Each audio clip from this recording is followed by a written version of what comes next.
Radio 2000 98.5 FM Community Program.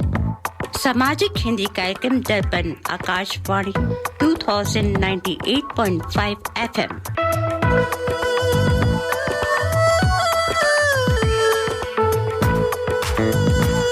Welcome to the Hindi Show, featuring news, interviews, music and community announcements. स्वागत है दर्पण हिंदी कार्यक्रम में। आप सुनेंगे समाचार, विचार, संगीत और सामाजिक सूचनाएं। Radio 2000 98.5 FM Multicultural Radio.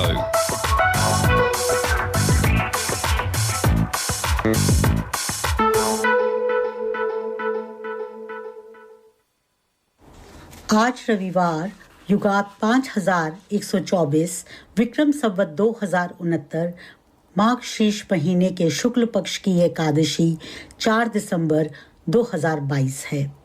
दर्पण के सुनने वाले सभी श्रोताओं को पूनम का सप्रेम नमस्कार।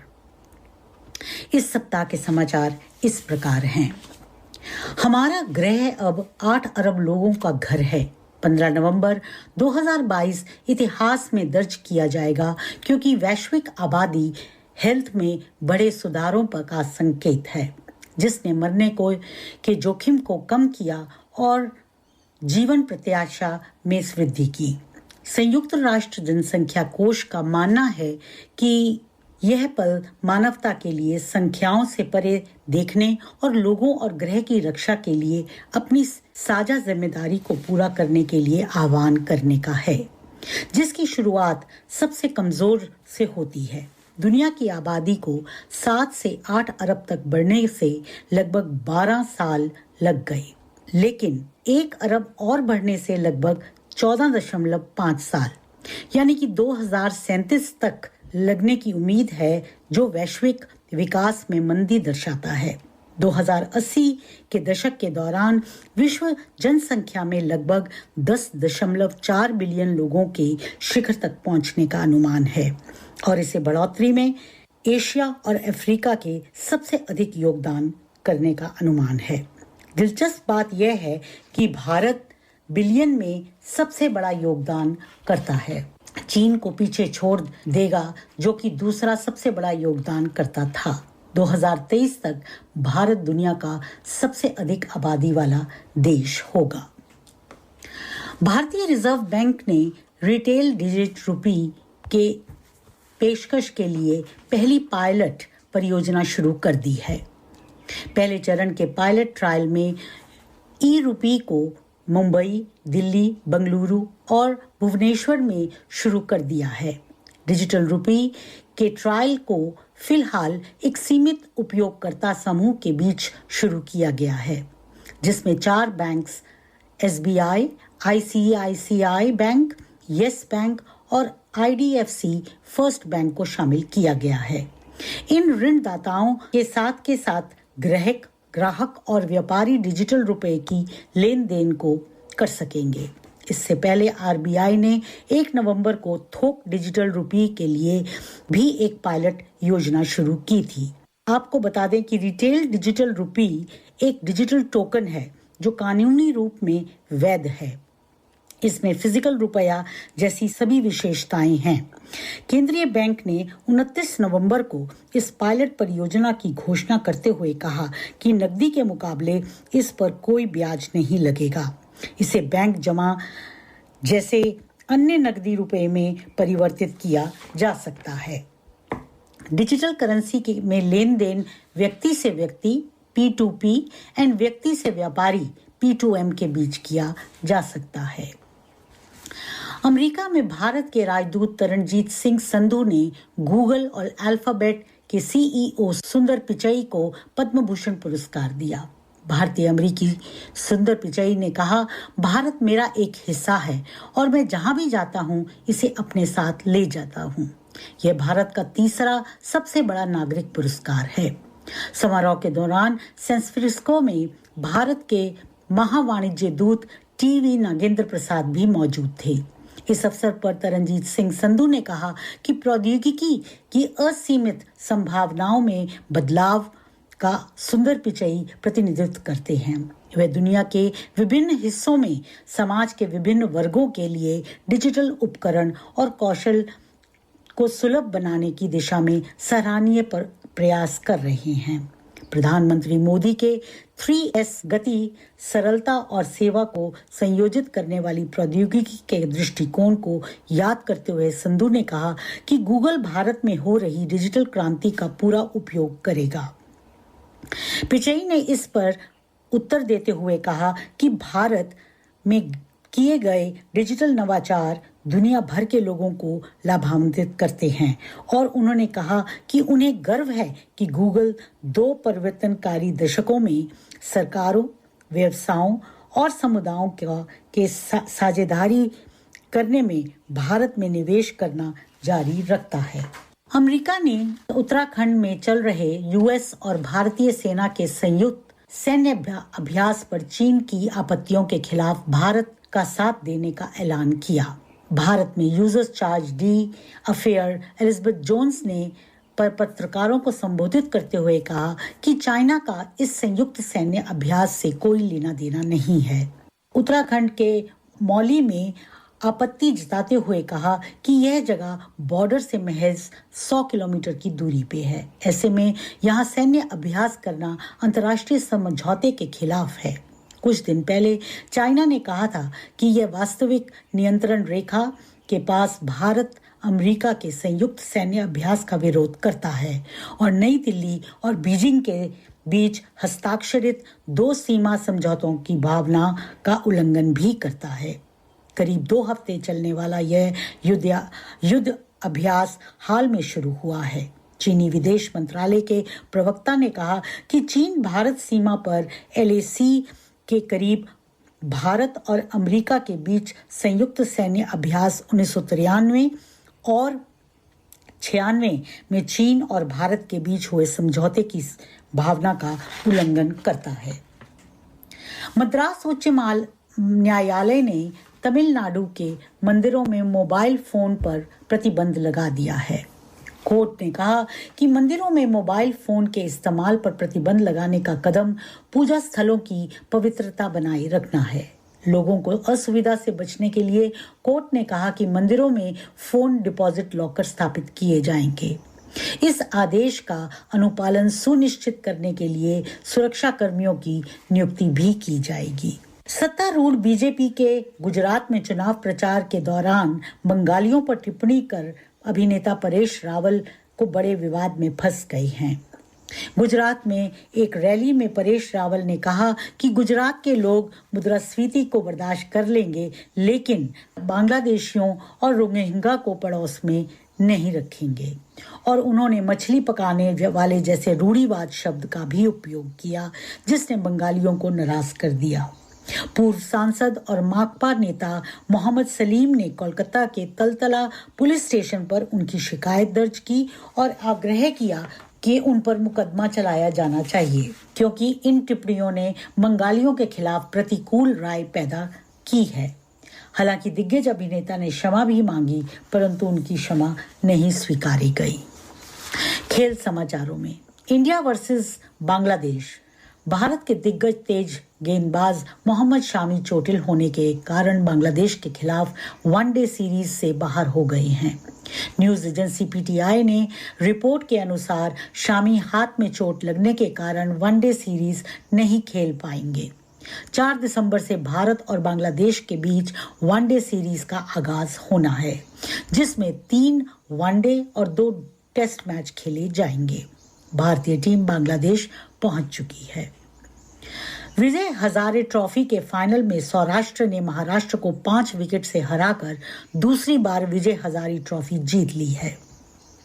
भले ही महाराष्ट्र की टीम को जीत नहीं मिली, लेकिन ऋतुराज गायकवाड़ ने फाइनल मैच में एक शतक जमाकर ऐतिहासिक रिकॉर्ड अपने नाम कर लिया। पाकिस्तान क्रिकेट बोर्ड PCB के प्रमुख रमीज राजा ने कहा कि एशिया कप 2023 के लिए भारतीय टीम उनके देश का दौरा नहीं कर सकती और इसकी वजह से अगर उनकी मेजबानी के अधिकार वापस लिए जाते हैं तो पाकिस्तान टूर्नामेंट से हटने पर विचार कर सकता है। ऑस्ट्रेलिया की बिग बैश में प्रेरणा लेते हुए भारतीय cricket control board BCCI Indian premier player का नियम लागू करने जा रहा है। बोर्ड ने बयान जारी किया है कि हम अगले सीजन में इम्पैक्ट प्लेयर नियम लागू करने जा रहे हैं। नियम के तहत प्रत्येक टीम मैच के दौरान खेल के संदर्भ के आधार पर अपनी 11 में एक खिलाड़ी को बदल सकती है। यदि खेल के दौरान टीम को ऐसा लगता है कि किसी विशेष खिलाड़ी की जरूरत है या खिलाड़ी विशेष उसके हिसाब से मैच पर असर डाल सकता है, तो ये टीम 11 को में बदलाव कर सकती है। अब यह नियम आईपीएल में लागू होगा। फिल्म समीक्षा में इस हफ्ते रिलीज होने वाली फिल्मों में एक फिल्म है एन एक्शन हीरो। इसके मुख्य कलाकार हैं आयुष्मान खुराना, जयदीप, जितेंद्र हुडा, मलाइका अरोड़ा और नोरा फतेही। समाज में वर्जित विषयों पर लगातार फिल्में करते रहे आयुष्मान ने अपनी एक ऐसी फिल्म की लीक छोड़कर इस बार एक संपूर्ण मनोरंजक फिल्म की है। यह फिल्म 70 और 80 के दशक के तेवर वाली है। फुल टू मसाला है इस फिल्म में। हीरो और विलन के आमने सामने भिड़ंत, 2 उत्तेजक आइटम नंबर्स। फिल्म का संगीत बेहद कमजोर है। फिल्म को संवारने में नीरज यादव के लिखे चुटीले संवाद, कौशल शाह की बेहतरीन सिनेमैटोग्राफी और मानिक बत्रा की कमाल की साउंड डिजाइन फिल्म को मनोरंजक बनाती हैं। यह फिल्म आयुष्मान से ज्यादा जयदीप की है। यदि आप इस अभिनेता के प्रशंसक हैं तो इसे जरूर देखें। दिल्ली सराफा बाजार बंद होने तक सोने का भाव 39,150 रुपए प्रति 10 ग्राम है। डॉलर की विनिमय दरें इस प्रकार हैं। अमेरिकन डॉलर 81 रुपए 82 पैसे, ऑस्ट्रेलियन डॉलर 55 रुपए 33 पैसे। इसी के साथ इस सप्ताह के समाचार समाप्त हुए। श्रोताओं, आप सुन रहे हैं दर्पण हिंदी कार्यक्रम, जो आप हर रविवार रेडियो 2000 FM पर 98.5 पर सुनते हैं। हम एक आज का विचार लेकर आए हैं। आज का विचार गुप्ता जी ऐसा है कि भगवान कभी भी इंसान का भाग्य नहीं लिखता। गौर करिए जी, क्योंकि इंसान की सोच, उसका व्यवहार और उसके कर्म ही उसका भाग्य लिखते हैं। बिल्कुल सही बात बोली, बड़ी अच्छी बात आपने बोली। मैंने सोचा एक विचार और बता दूं जी आपको। जी जी। बड़ा आदमी वो है जो अपने पास बैठे व्यक्ति को छोटा महसूस न होने दे। अरे ये क्या बात कही है, वाकई में आपने बहुत अच्छी बात बोली है। श्रोताओं, नमस्ते, सब लोगों को बहुत बहुत स्वागत है प्रोग्राम में। और एक आपको भजन सुनवाते हैं और प्रोग्राम को आगे बढ़ाते हैं।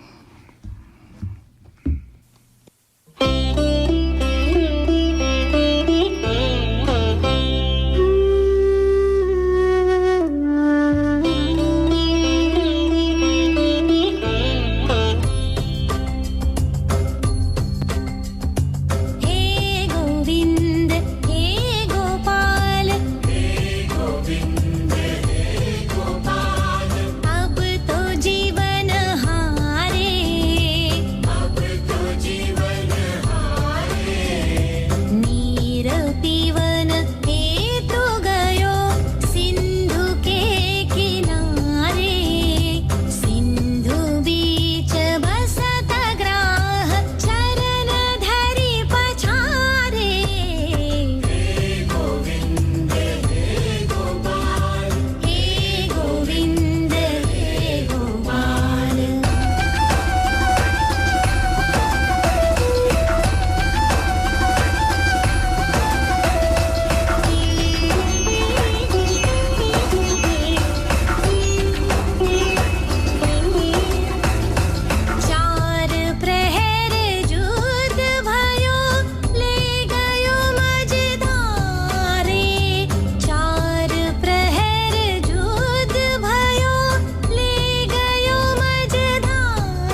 Australia. If you're looking for a trusted banking partner who can connect you with your dear ones in India, then reach out to State Bank of India in Australia. Visit our website www.sbisyd.com.au for more details on products and services. State Bank of India Sydney is a proud sponsor of Darpan Radio. Every Sunday, listen to the Hindi show 98.5 FM Radio 2000. हर रविवार सुनिए दर्पण हिंदी कार्यक्रम 98.5 FM पर सुबह 9 से 11 बजे तक।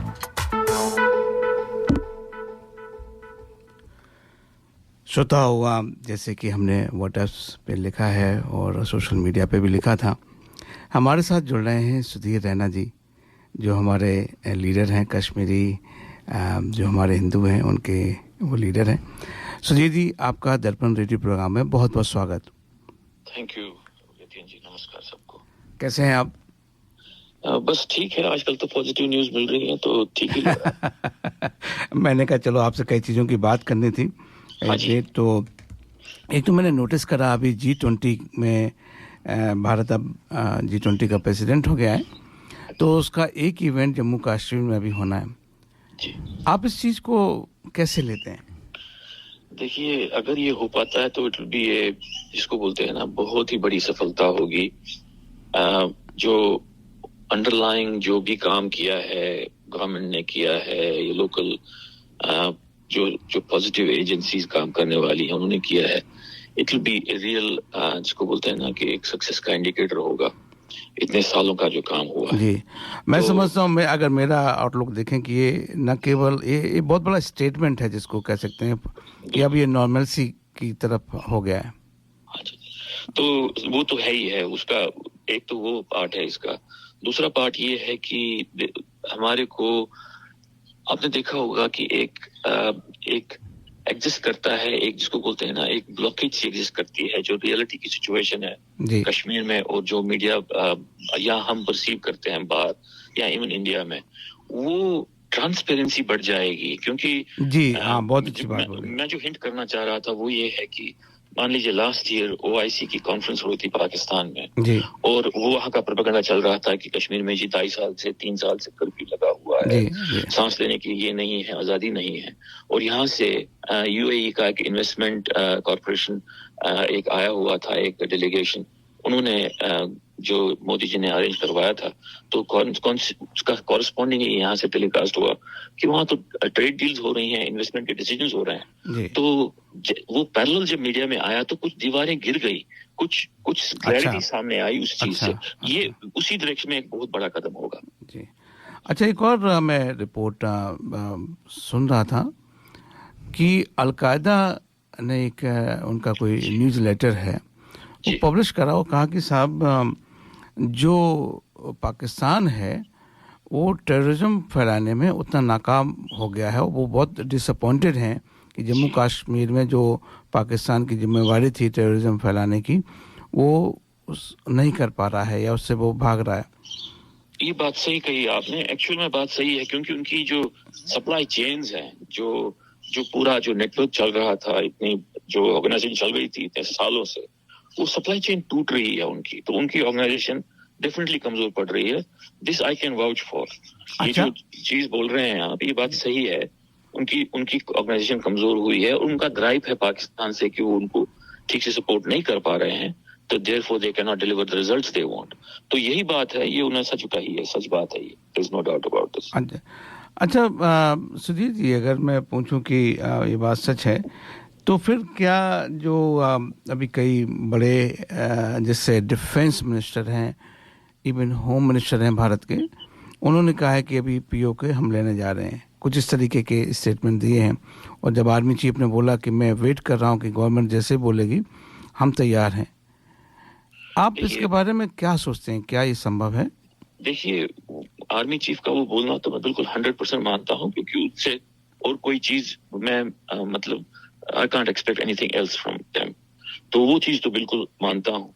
जहां तक ये लेने की बात है, देखिए वो तो पॉलिटिकल डिसीजन है, कैपेबिलिटी गवर्नमेंट ऑफ इंडिया में है कि नहीं है, उसमें तो बिल्कुल है कैपेबिलिटी की बात तो है ही है, वो तो ले ही सकते हैं, उसमें कोई पॉलिटिकल विल की जरूरत है, हो सकता है, लेकिन जरूरत है क्या करने की है इस वक्त, उसमें मेरे को इस वक्त टाइम का जो चीज है वो मेरे हिसाब से I don't think it is the right time, but that could be my opinion.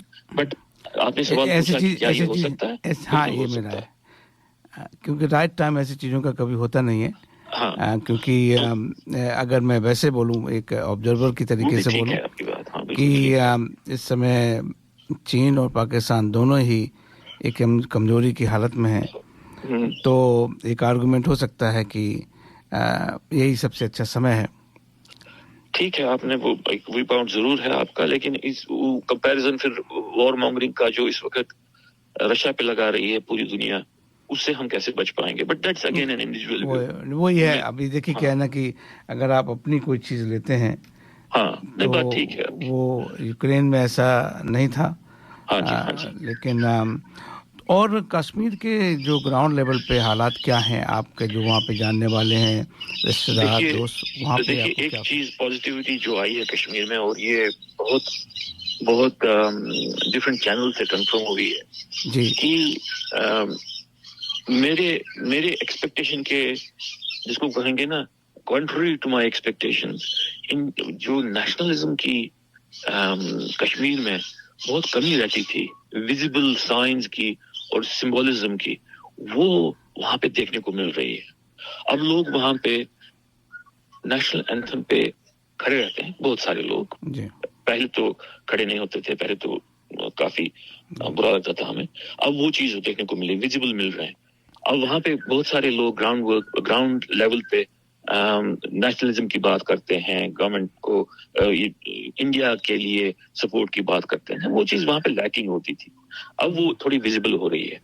दूसरा ये है कि जो भी इंस्टीट्यूशंस हैं, जैसे पॉजिटिव कंट्रीब्यूशन करते हैं इंस्टीट्यूशन, मान लीजिए इलेक्शंस की बात कर लीजिए आप, छोड़िए बाकी इंस्टीट्यूशंस को, उन इलेक्शंस में अब बिना डर के लोग सामने आ रहे हैं, और वो नॉट नेसेसरीली किसी डिक्टेट के तहत सिर्फ पाकिस्तान और इंडियन पार्टीज का साथ देना, वो चीज नहीं है।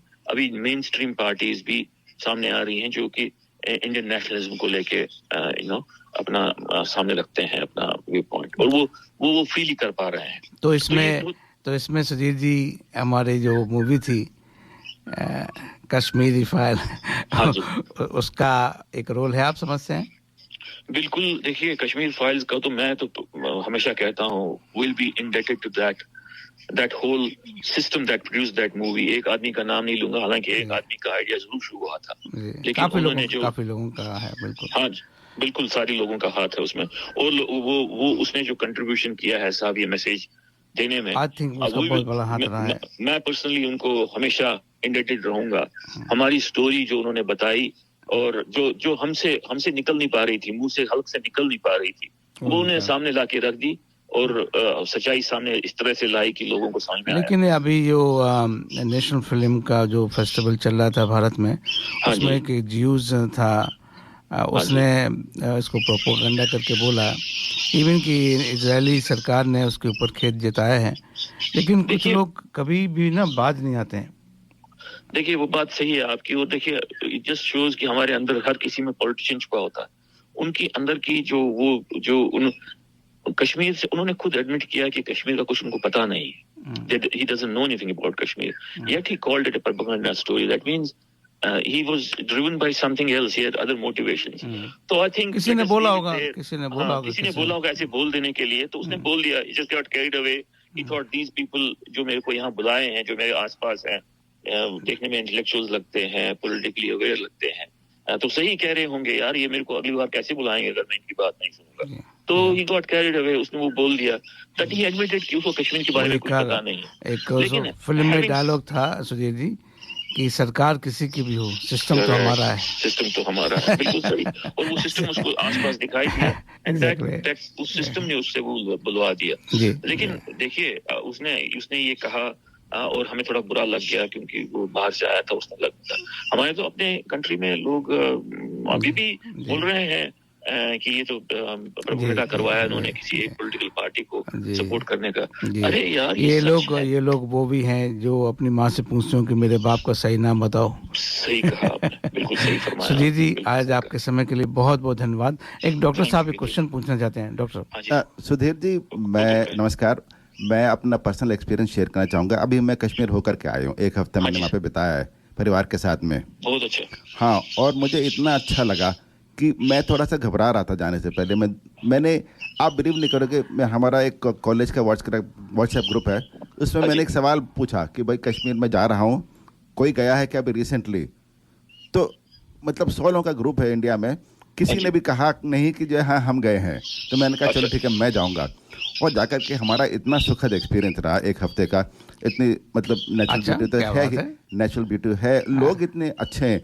हम सोचे कि जो है कुछ ना कुछ वैमनसी होगा, कुछ नहीं होगा। लोगों का जितने भी लोगों से हमने बात की, सब इतना फ्रेंडली उनका रवैया था, और कहीं पर भी कहीं हमें ऐसा नहीं लगा कि जो हम इनसिक्योर महसूस कर रहे हैं। अच्छा? हाँ, तो हफ्ता भर हमने बिताया, और हम आकर के मैंने लोगों से शेयर करी, यहाँ से पिक्चर्स वगैरह शेयर करी हैं। और लाल चौक गए, वहाँ पे बिल्कुल हमारा तिरंगा लहरा रहा है लाल चौक पर। जी हाँ, वो भी देखिए, ये पॉजिटिव्स तो definitely, thank you for sharing this experience. ये पॉजिटिव्स तो हैं डॉक्टर साहब, बिल्कुल सही कहा आपने जी। और इसमें ये भी है आपके लॉन्ग टर्म में हमें देखना है कि जो सिर्फ वहाँ शॉर्ट ड्यूरेशन के लिए जाए, उनके लिए तो खैर बहुत अच्छी बात है कि उनको कोई सिक्योरिटी की प्रॉब्लम नहीं आती, उनको फील नहीं होता इनसिक्योर।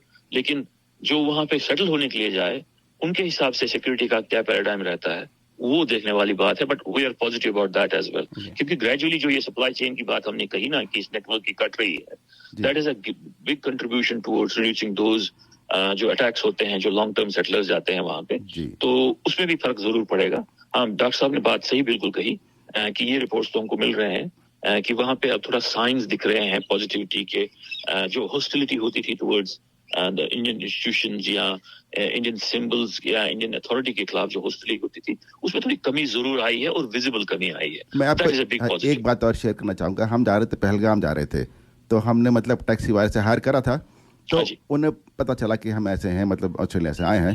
तो उन्होंने कहा सर मैं आपको एक जगह ले जाता हूँ जो आपके आइटनरी में नहीं है, और वो हमें ले गए अंदर, और आपको शायद पता होगा मारतंड मंदिर है वहाँ पर। बिल्कुल बिल्कुल है साहब, बिल्कुल। और मारतंड मंदिर गए हमें, और मतलब इतना अच्छा लगा वहाँ पे मारतंड मंदिर में। और ये हमारा टैक्सी ड्राइवर हमको जो है अपने आप से ले गया, अपने इनिशिएटिव से। बिल्कुल। ये देखिए, ये जो मारतंड मंदिर की बात आपने कही, और मैं बड़ा खुश हुआ आपने मारतंड बताया। एक पहली पिक्चर आई थी साहब कश्मीर फाइल से बहुत पहले, उसको बोलते थे हैदर करके। उस हैदर पिक्चर ने इस जो मंदिर का आपने नाम लिया, और हमको रेवरेंस से, सूर्य मंदिर है, बहुत हिस्ट्री है कश्मीर की। खैर वो कभी दूसरी बार बात कर सकते हैं, लेकिन उस वेन्यू जो आप देख के आए हैं मातन मंदिर, उसको मशहूर कर दिया है हैदर पिक्चर ने एज शैतान की गुफा।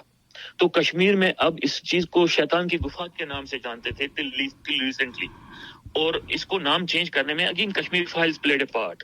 Kashmir files played a part in converting that back to मातन।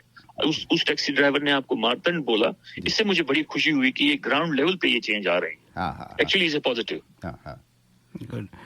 Sudhir ji, आज आपके समय के लिए बहुत बहुत धन्यवाद। आपसे पुनः फिर बात करेंगे। बिल्कुल, thank you everybody, thank you. शाद रखे आबाद रखे रब्बा तैनू, हो रब्बा तैनू, शाद रखे आबाद रखे रब्बा तैनू।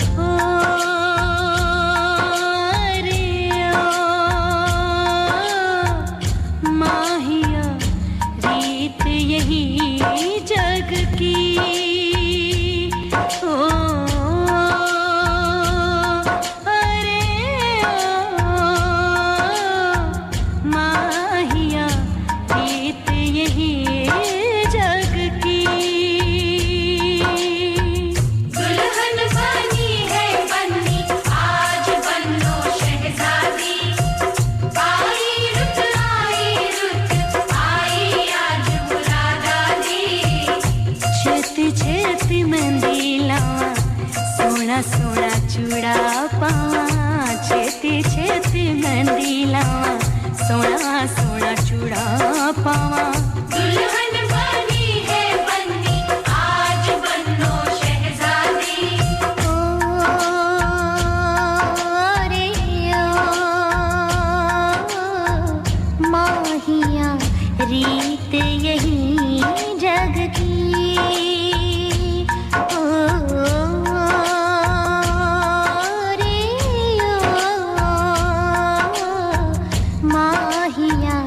रीत यही जग की इन अखियों में जाए कैसे कजरा रे इनमें कोई बसता जिस रस्ते पे जाए लेके साजन रे वो है मेरा रास्ता कोई मिलता है कोई बिछड़ता है कैसा है ये रिश्ता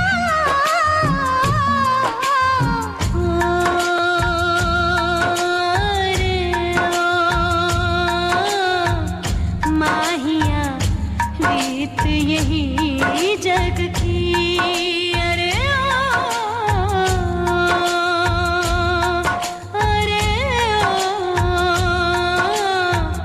माहिया रीत यही जग की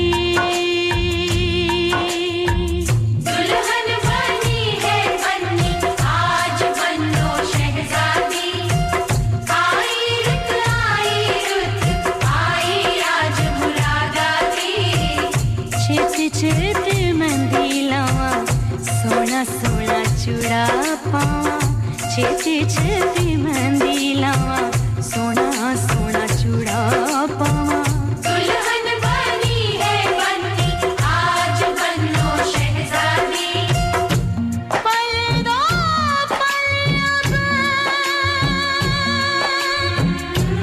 इस आंगन में तेरा और ठिकाना बाबुल की नगरी तुझको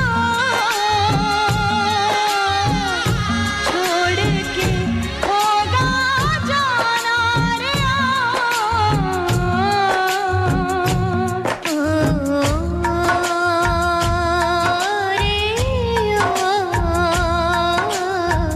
माहिया रीत यही जग की जिन गलियों में मैंने गुजारा है बचपन हंसता गाता उस आंगन से उस दरवाजे से छूट रहा है नाता कोई बताए तो कोई समझाए तो दिल ये क्यों है आता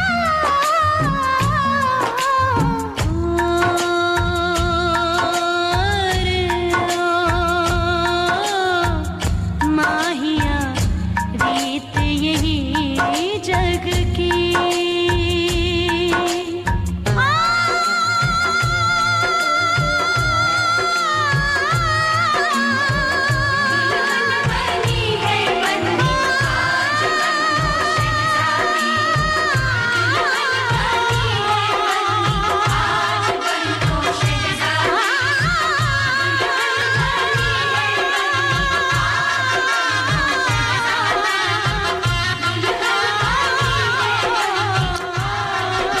श्रोताओं, ये गाना समर्पित है हमारे संजीव जी और सुधा जी को जिनकी मैरिज एनिवर्सरी थी। संजीव जी, सुधा जी, आपकी यादें ताज़ा हो गई होंगी इस गाने से। आशा है कि आपका और ये वैवाहिक जीवन यंग और बढ़ता रहे, हम ऐसी कामना करते हैं।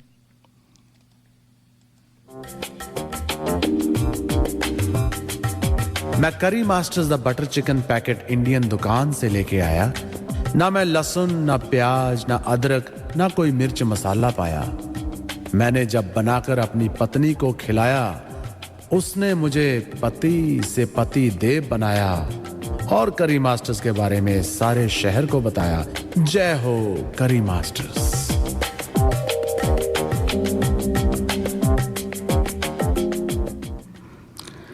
श्रोताओं, जैसे समाचारों में पूनम जी ने बताया था कि भारत में करेंसी आ गई है, जैसे वो डिजिटल करेंसी आ गई है। अब कई लोग ये कहते हैं कि साहब ये वैसे ही हम पेमेंट कर रहे थे यूपीआई के थ्रू, न जाने कितने मीडियम है आजकल भारत में, तो हम तो वैसे ही डिजिटल से पे कर रहे थे, ये क्या कर रही है, ये क्या फ़र्क पड़ रहा है। तो श्रोताओं, क्या होता है कि अभी जो हमारी करेंसी है वो बैंक के थ्रू ट्रांजैक्ट होता है। तो जैसे कि मेरा अकाउंट भारत में समझो आईसीआईसीआई बैंक में है और जिसको मैं पेमेंट कर रहा हूँ वो स्टेट बैंक ऑफ इंडिया है। तो क्या होगा इसमें कि जो पेमेंट रिसीव करने वाला है उसको लगभग 24 घंटे लग जाते हैं। एक बैंक का सेटलमेंट होता है और बैंक का सेटलमेंट जनरली 1-2 बार होता होगा और जब तक पैसा आता है उसमें अनसर्टेनिटी भी रहती है। जब बड़ा ट्रांजैक्शंस होता है तो हो सकता है कि वो ओनर भी ना हो। अब क्या होगा कि ये करेंसी से आप इमीडिएटली, तो जैसे मेरा नाम यतेंद्र गुप्ता है, मेरे वॉलेट में है 1 मिलियन रुपीस। हम आज डॉक्टर साहब आपको, जो आपका अकाउंट है एसबीआई में, सीधे ट्रांसफ़र कर सकते हैं रियल टाइम। तो अभी ट्रांसफ़र करा और आपके अकाउंट में सीधा पहुंच गया। इसमें कोई भी बैंक का हस्तक्षेप नहीं होगा। ठीक है। अच्छा, आप कहेंगे फिर ये कैसे, कौन कर रहा है, कौन कैसे चल रहा है। तो ये जो डिजिटल करेंसी है, समझो ये आरबीआई की है। अभी आपको जो अभी बैंकों को इन्वॉल्व करा है, तो 2 फेजेस में इसको श्रोताओं करा है। एक जिसको होलसेल बोलते हैं, E-Rupee। तो ये 1 नवंबर से शुरू हुआ था, जिसमें कुछ 8 बैंकों को उन्होंने लिया था। वो अपने ट्रांजैक्शन कर रहे थे। वो ट्रायल बहुत सक्सेसफुल हुआ। अब 1 दिसंबर से ये रिटेल हो गया। तो रुपी डिजिटल, रुपी रिटेल, आर उसके आगे लगा हुआ है। तो अब ये 4 शहरों में हुआ है, दिल्ली, बॉम्बे, बेंगलोर और भुवनेश्वर। और इसमें 4 बैंक भी हैं, केवल लिमिटेड अभी भी आप कह सकते हो कि वो ट्रायल बेसिस पे कर रहे हैं। अगर इसमें कोई छोटी मोटी चीज़ होती है तो वो मैनेज कर सकते हैं। लेकिन आप ये मान के चलिए कि 176 करोड़ रुपए का ट्रांजैक्शन हुआ होलसेल में, और रिटेल में 40,000 ट्रांजैक्शन हो चुके हैं 1 दिसंबर से।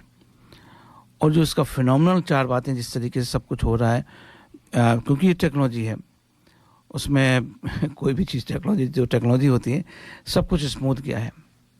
अब इसका जो रिपरकशन होगा, अब जो आज 4 तारीख हो गई है और भारत में समझो 3 तारीख, तो 1, 2 और 3 3 दिन में इसका जो आउटकम निकला है इस ट्रायल का, वो बहुत ही सक्सेसफुल रहा है। अब जिसको कहते हैं ना कि बहुत बड़ा फेज पास हो गया, क्योंकि होलसेल तो चल ही रहा है, रिटेल भी हो गया। रिटेल का मतलब हो गया आम आदमी कर सकता है। तो आप मर्चेंट को भी पे कर सकते हो, आप किसी इंडिविजुअल को भी पे कर सकते हो, आप किसी बैंक को भी पे कर सकते हो। इस जनरली ये भी हो जाता है कि आजकल लोग कहते हैं कि साहब तो क्रिप्टो करेंसी हो गई और उसका क्या होगा, जैसे कि काफ़ी लोगों का FTX में नुकसान हुआ होगा। आई डोंट नो कितने लोग फॉलो करते हैं। अभी एक FTX करके था, मिस्टर बैंकमैन फ्राइड, उन्होंने सबको डुबो दिया और बहुत नुकसान हो रहा है लोगों का। रेगुलेटेड नहीं है ये क्रिप्टो वाला, उसमें NFT भी आ गए, सब कुछ आ गया। तो जी, आपने बहुत अच्छा विषय उठाया है। शुरू में जैसे आपने बात किया तो मेरे मन में 2-4 सवाल उठ रहे हैं, तो आपसे पूछना चाहूँगा। बिल्कुल। दुनिया में कहीं और भी हुआ है या भारत में ही हो रहा है? और जगह भी हो रहा है, चाइना ने भी करा हुआ है। अच्छा। लेकिन चाइना की एक सबसे बड़ी बात है कि मालूम नहीं पड़ता वो क्या कर रहे हैं क्या नहीं कर रहे हैं। कई और कंट्री कर रहे हैं, इवन अमेरिका सोच रहा है कैसे करें। लेकिन जो सक्सेसफुली एक बड़ी इकॉनमी ने जो करा है वो भारत है। अच्छा, तो आपने एक उदाहरण दिया कि जैसे 4-5 शहरों में जो है इंट्रोड्यूस किया गया है। हाँ। तो आजकल तो ऐसा वसुधैव कुटुंबकम कह लीजिए कि जो है एक शहर तक सीमित नहीं रहता है। जैसे मैंने ट्रांजैक्शन किया, मैं बैठा हूँ दिल्ली में और मैंने ट्रांजैक्शन किया बॉम्बे में, तो ये शहरों तक सीमित कैसे है? तो अभी क्या है कि जो 4 बैंक हैं वो फैसिलिटेट कर रहे हैं।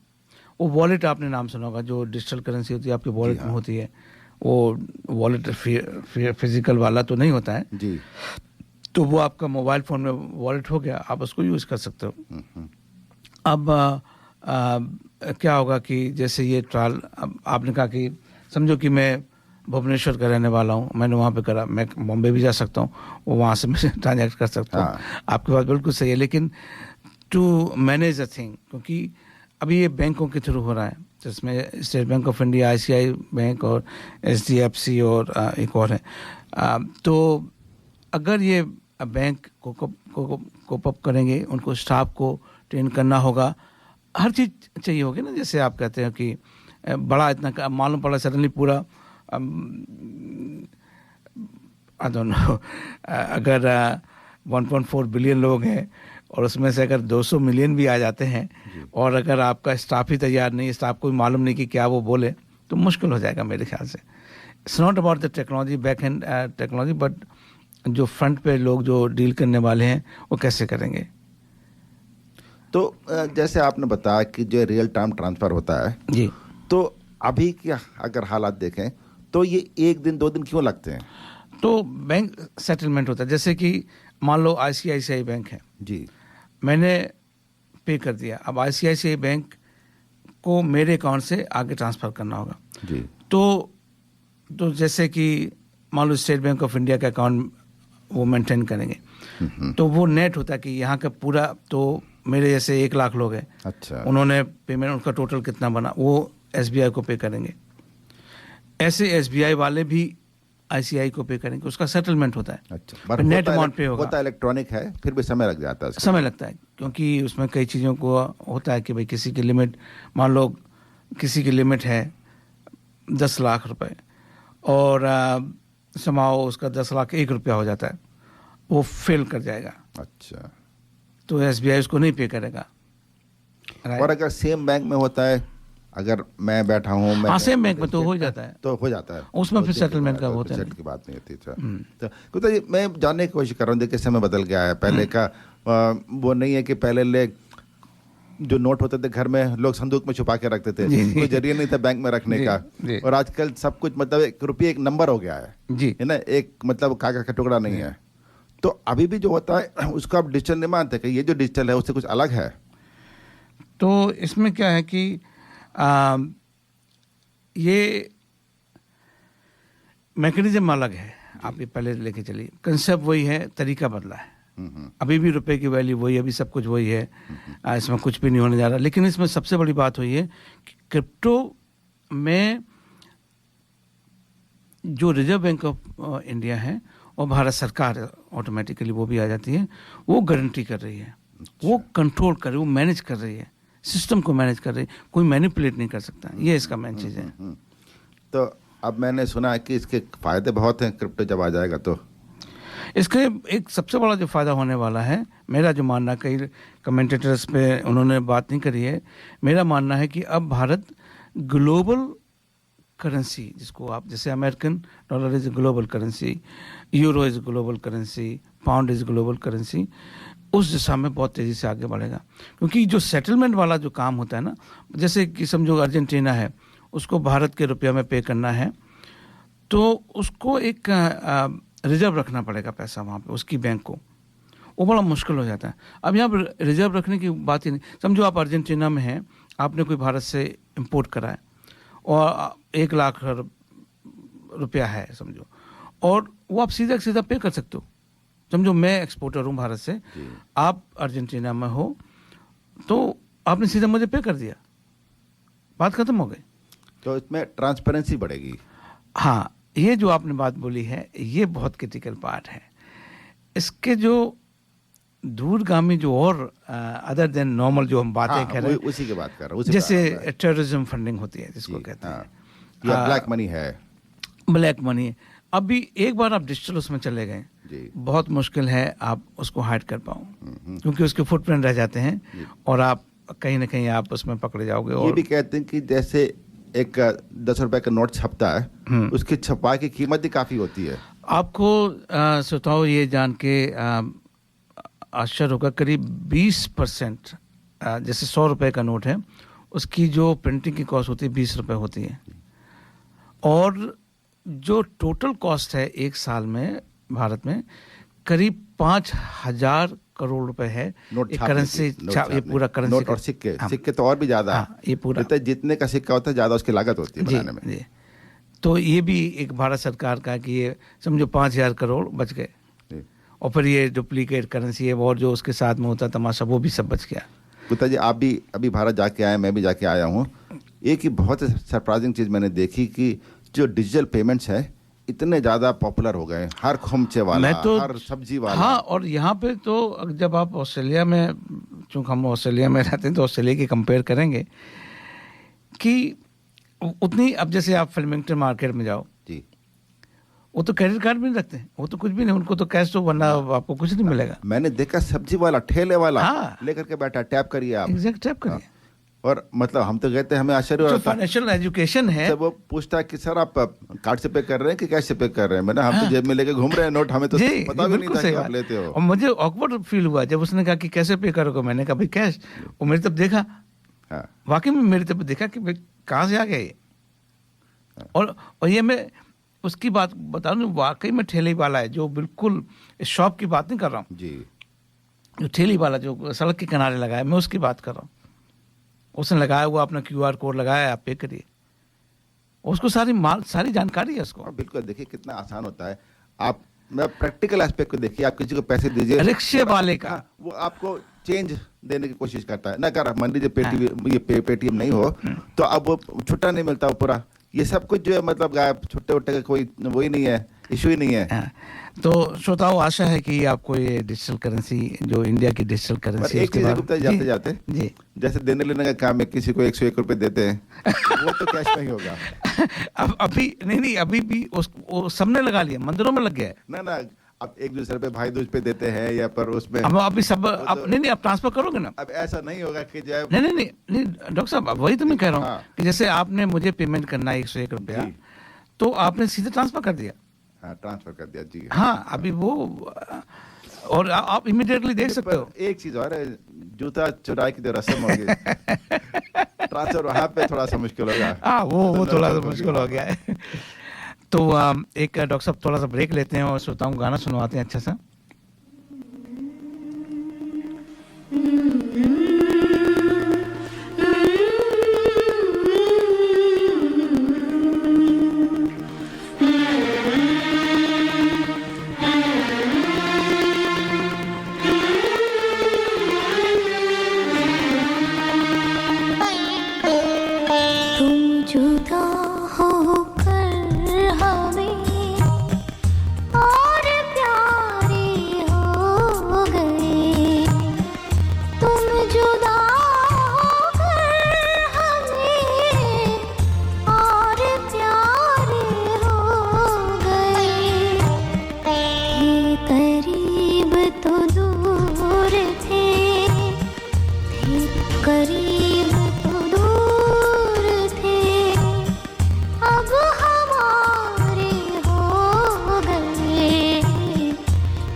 याद बन के महकती हो तुम,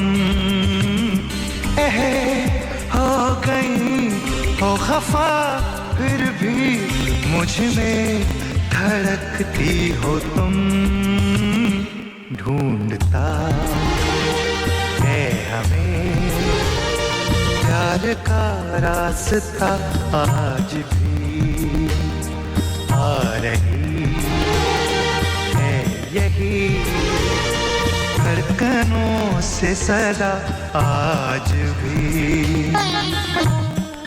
तुम जुदा होकर हमें और प्यारे हो गए, तुम जुदा होकर हमें और प्यारे हो गए। थे करीब तो दूर थे, अब हमारे हो गए, तुम जुदा हो गए हमें।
वक्त का है सितम, बेवफा थे न तुम और न हम, क्या खबर थी हमें प्यार में होंगी मजबूरियां, जितने हम थे करीब उतनी नजदीक थी दूरियां, जितने हम। श्रोताओ, ये आपको गाना कैसा लगा? नया गाना है। आज कार्यक्रम में शायद सारे गाने नए ही आपको मिलेंगे। मुझे अपना फीडबैक जरूर दीजिएगा कि ये गाने आपको कैसे लगे। Work, home, kids. Oh, life is so busy. Where is the time to cook? With Curry Master's complete curry mix, it's ready to cook with 3 simple steps and the curry is ready. It's so easy. They have huge variety to choose from. Their vegan butter chicken and Thai tofu curry is a big hit. Available at all Indian grocery stores. Thank God it's available at all Indian grocery stores.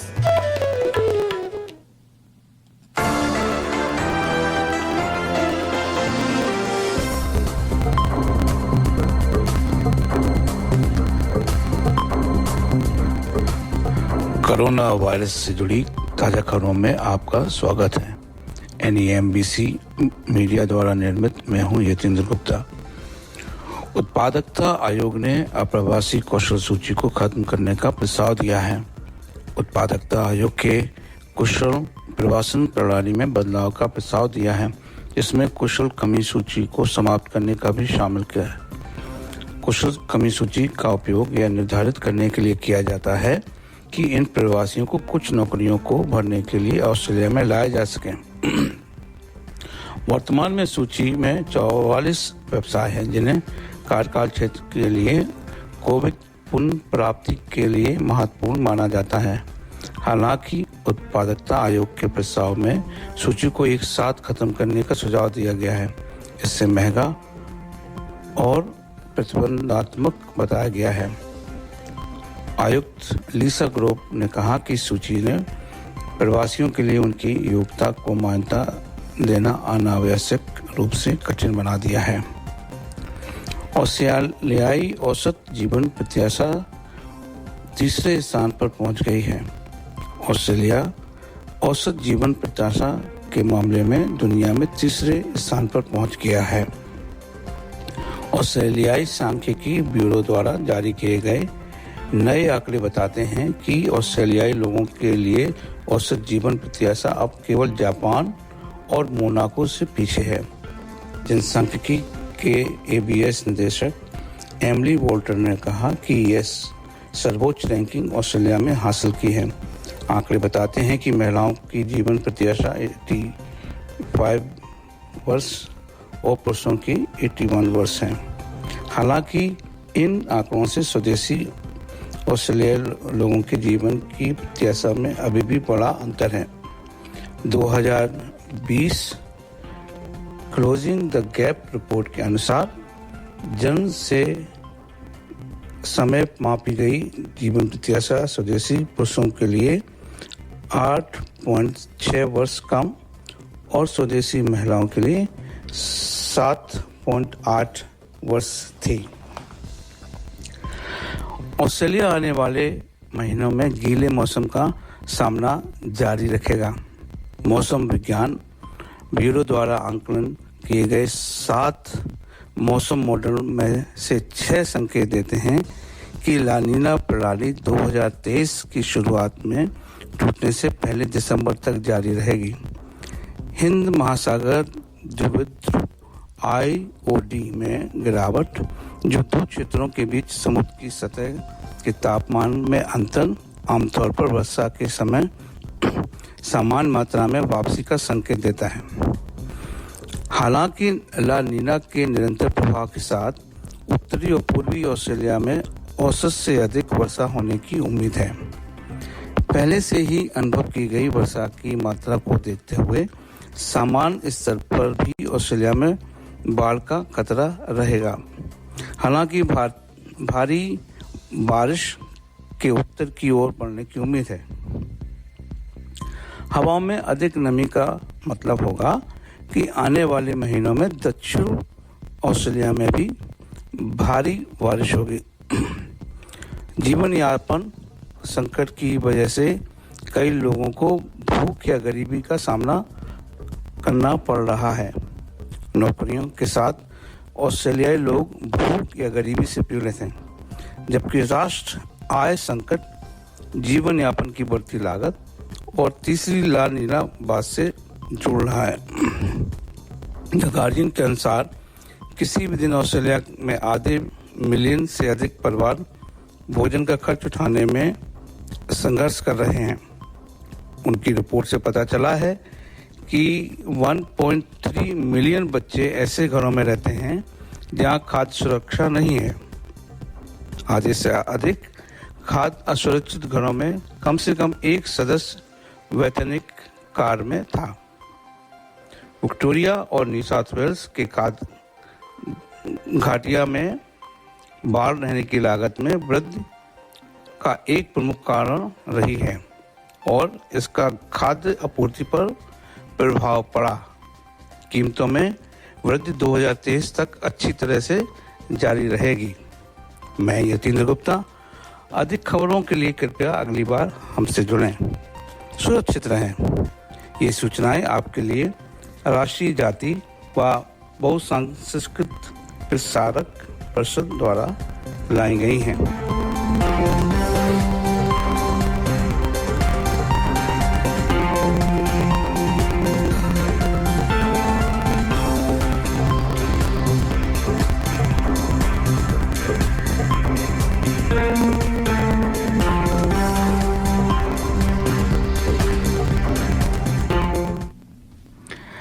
श्रोताओं, हमारी मेहमान करिश्मा जी हमारे बीच में आ गई हैं। करिश्मा जी, आपका दर्पण radio programme में बहुत बहुत स्वागत है। नमस्कार।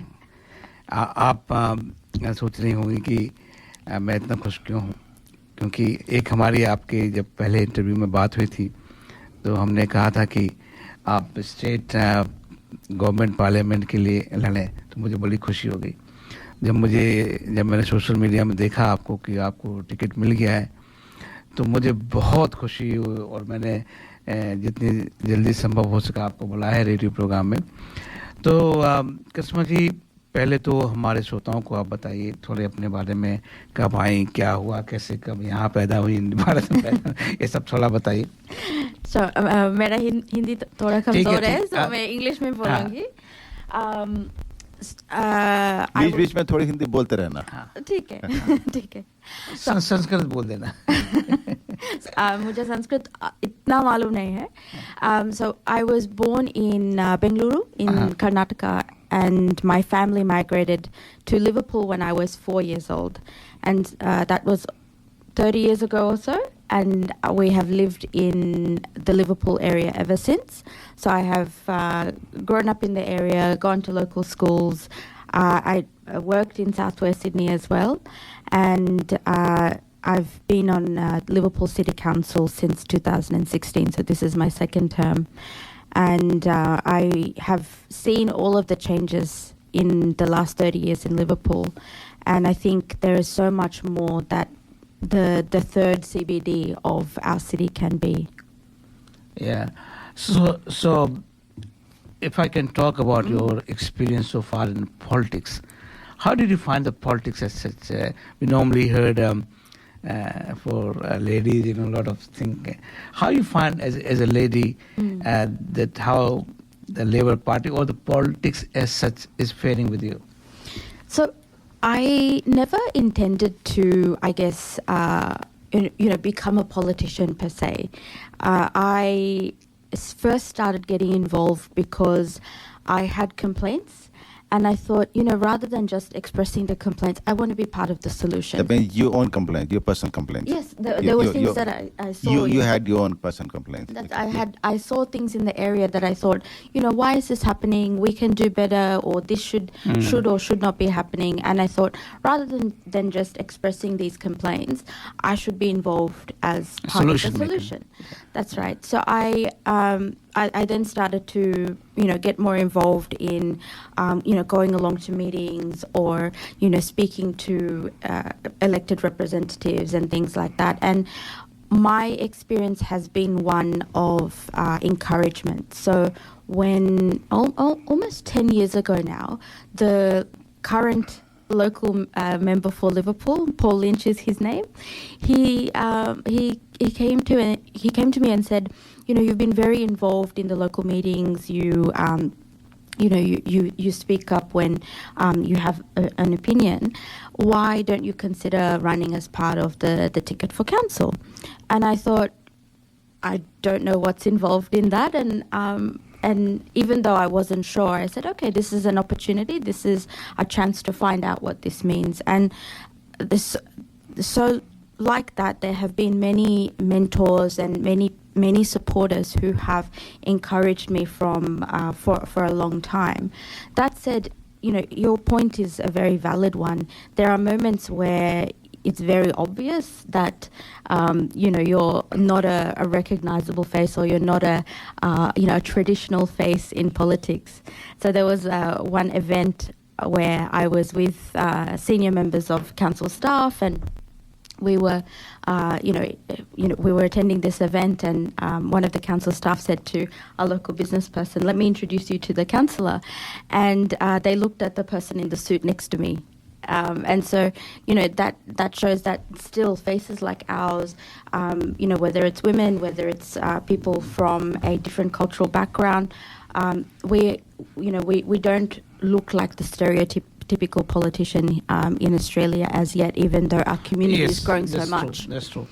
And so there are moments where it's challenging, but I find that the support and the encouragement that I get from those around me, allows me to meet those challenges and rise above them. You came into politics 100% for a cause. I know, but my actually question was not you, it's the others. Yes, okay. How the system is treating you, because our listener have a young people as well. That's right. And a girl want to come to politics. And they have, in last 1 or 2 years, especially, have a lot of female type of concern, where some politicians left the political system altogether. How you find the changes happening, especially for any young girl? I'm talking politics as such, not just Labour Party. It could be Liberal Party, it could be any other party. Do you find that you are welcome? Do you find everybody does respect you? You are young as well. How you find that system itself? There's different aspects to it. As as an elected representative, you are not just present in the, say, whether it's the council chambers or Parliament House, or those official spaces. You are also existing in community spaces, and I find that the system itself, if you don't have existing connections, if you don't have knowledge or networks and those sorts of things, it can be very difficult to break in. It can be very difficult to understand how to build those relationships, how to get things done, right? And so that takes a lot of time.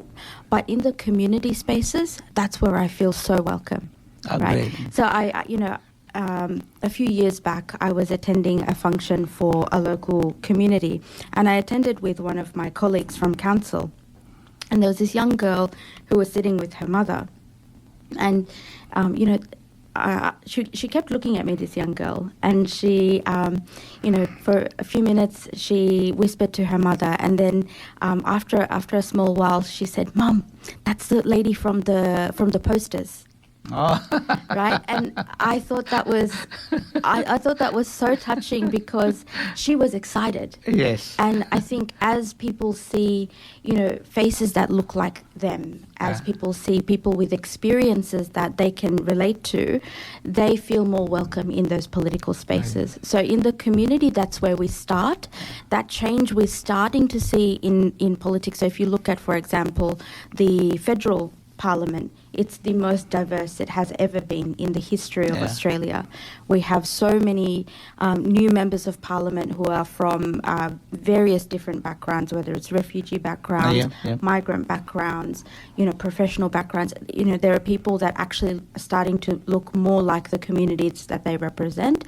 And I think that's not the result of something happening overnight. It's the result of, those small interactions within our community that then give people that confidence of, I think I can do this. I will put my hand up. So talking श्रोता, हम बात कर रहे हैं करिश्मा जी से, जो आपको बता दूं कि जिनको स्टेट पार्लियामेंट के लिए नॉमिनेशन मिला है किसी बड़ी पॉलिटिकल पार्टी में, लेबर के लिए ये खड़ी होंगी, तो हमारे लिए सबके लिए गर्व की बात है, पूरे समुदाय के लिए. Karishma ji, you are a very good role model for anyone who has passed to enter into politics.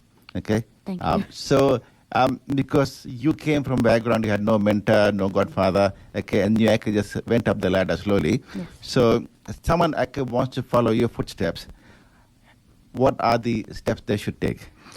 Oh, this is a hard question, because like I say to everyone that asks me a similar question, every person's journey in politics is a little bit different, because everyone has different factors, different relationships, different area that they might be active in. But the first step, that I would recommend is to understand what your values are, because not everyone's values mean that they will align with a particular party. So once you know what your values are, what you care about, whether it is education, whether it's health, whether it's any form of infrastructure, for example, what you care about, what your values are, will then determine maybe who you align with in terms of party, and then start with the issues. So can I just ask you, someone wants to actually get into politics, do they have to graduate through council, state and federal, or that's not the usual course?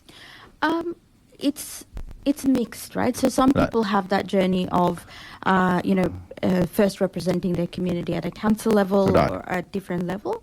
But then if you look at our state parliament and our federal parliament, there are many people who have not had that experience. And so they go directly from a professional background, or they might come from representing the community in a different way. So they might be in a community organization, for example. Right. So, and realistically, do you need a mentor or a godfather? No, but you do need to build a network, and you do need to build relationships, because and this applies for any organization or any role. I think it's very subjective. You may not, but if I can ask you, and then we will have a bit of break. Sure. Whatever you have done so far, will you consider yourself successful in that? Oh, that's a question I've never really been asked before, and it depends on the way that you look at it. So I've obviously put myself forward for election a number of times.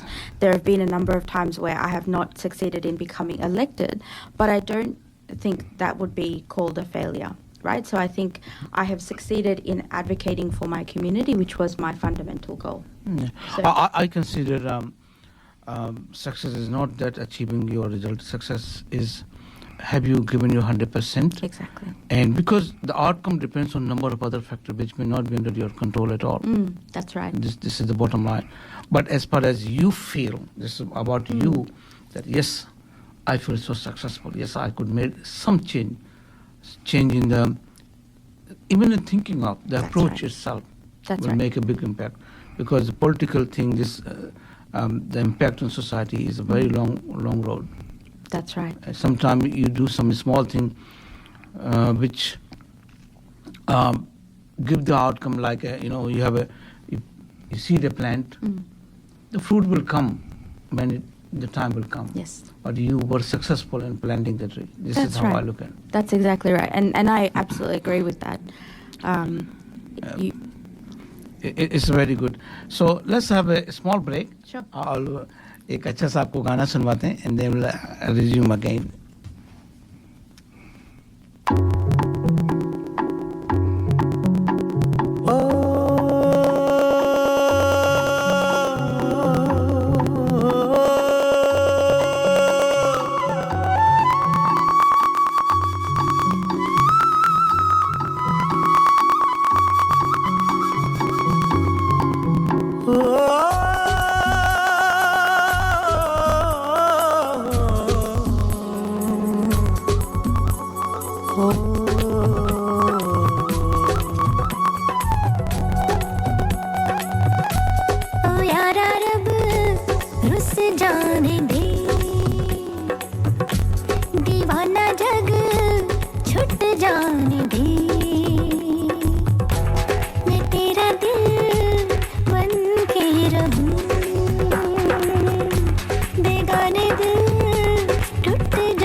रुस जाने दे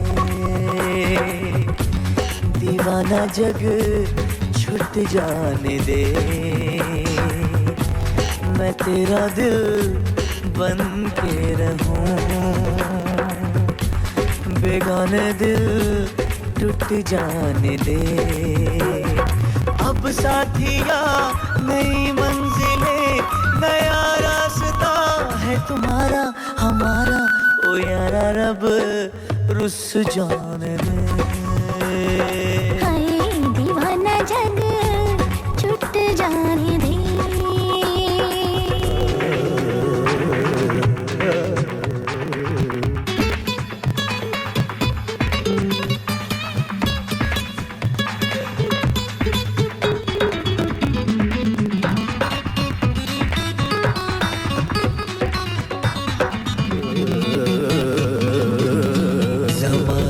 को छोड़ दे रिवाजों को तोड़ दे टूटे न सपने कभी है नाजुक ये सपने सभी हो बहती हवाओं को भी आमिर के मोड़ दी ऐसा इरादा करें आ दोनों वादा करें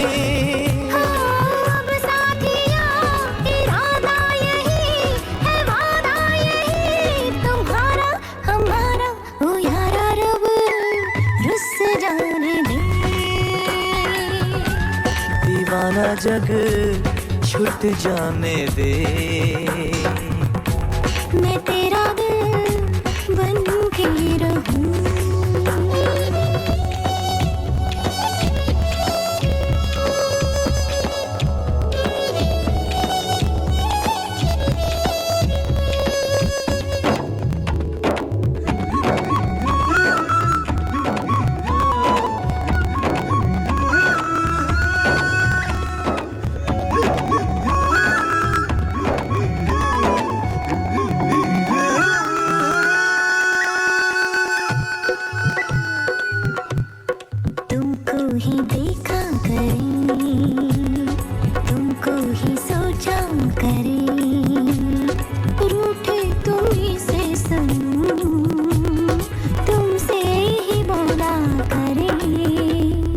जितना करूं प्यार में उतना कोई ना करे ऐसा कोई हो जहां हो अपने ज़मीं आसमां अब साथिया ऐसा जहां बनेगा यहाँ तुम्हारा हमारा ओ यारा रब रुस जाने दे दीवाना जग छूट जाने दे मैं तेरा दिल बन के रहूं बेगाने दिल टूट जाने दे अब साथिया नई मंजिलें नया रास्ता है तुम्हारा हमारा ओ यारा रब रुस जाने दे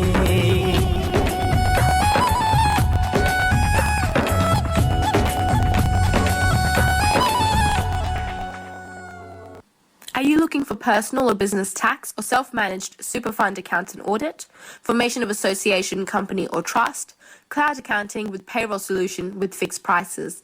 Mention Darpan Radio and get your first visit without any charge. Please contact Forbes Accounting on 8095-9405, that's 8095-9405, or visit our website www.fabc.com.au.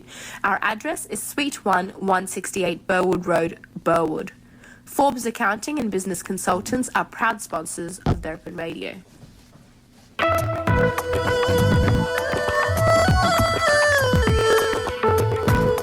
You can listen to community announcements and sponsorships on our website, darpanradio.org.au.